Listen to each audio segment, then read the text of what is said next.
Be ready.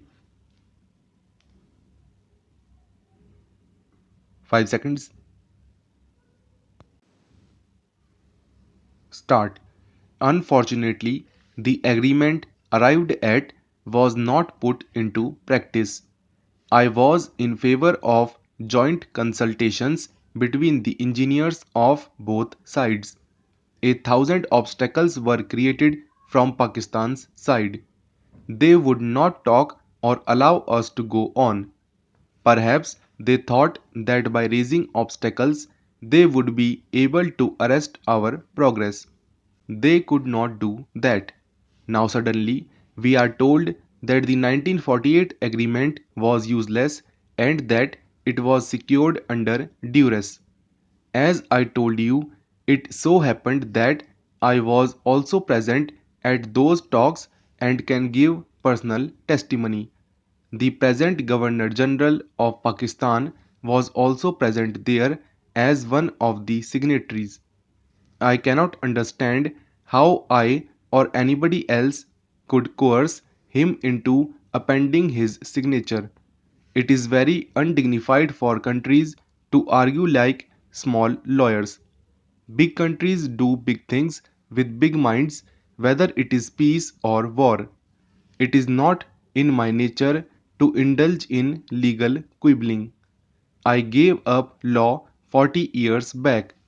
Spokesman of Pakistan said that they had denounced the 1948 agreement. An agreement between two parties cannot be cancelled by unilateral action, and so the dispute went on.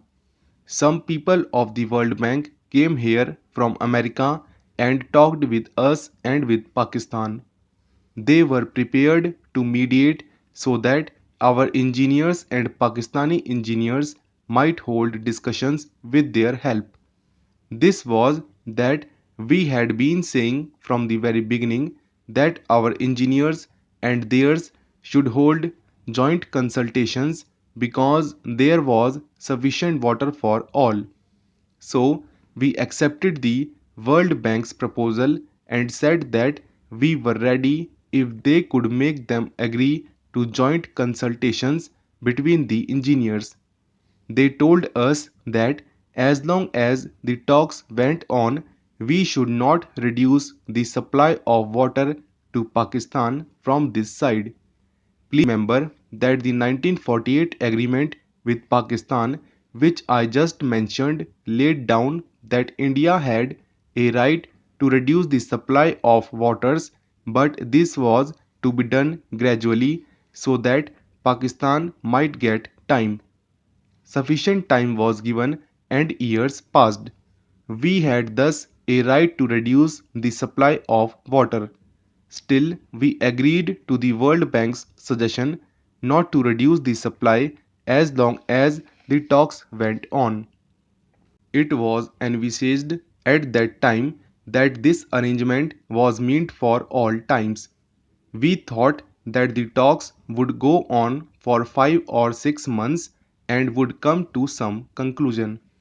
We hoped that the result would be helpful, so taking everything into consideration, we accepted the suggestion for the duration of about 6 months.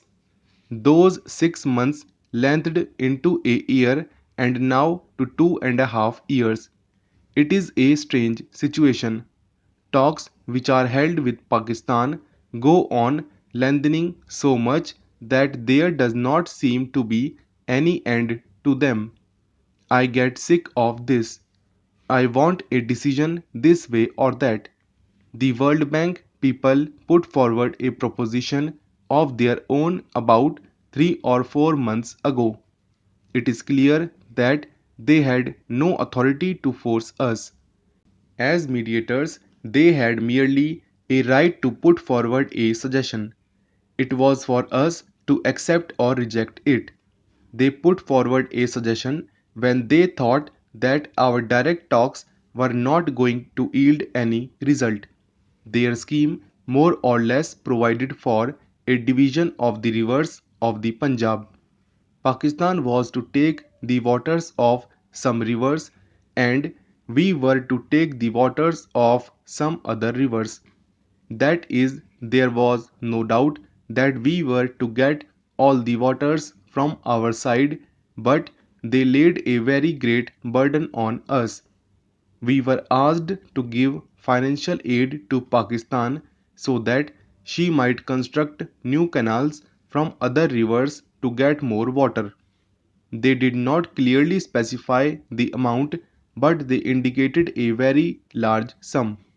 It was a heavy burden on us, but we considered and consulted the Punjab government and thought that if the matter was being settled once for all and our welfare as well as the welfare of Pakistan lay in it, then we should accept the payment of the heavy price demanded from us. So we wrote to the World Bank within a few days that we accepted the basic principle put forward by them, and though it imposed a very heavy burden on us, we were prepared to pay this price so that the matter might be settled peacefully and we could go on with our work in our country in peace. We said Pakistan would also benefit thereby.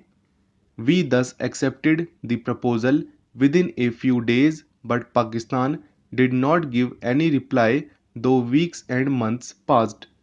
We were very perturbed. Our representatives are still sitting in Washington, New York, and other cities of America for this purpose.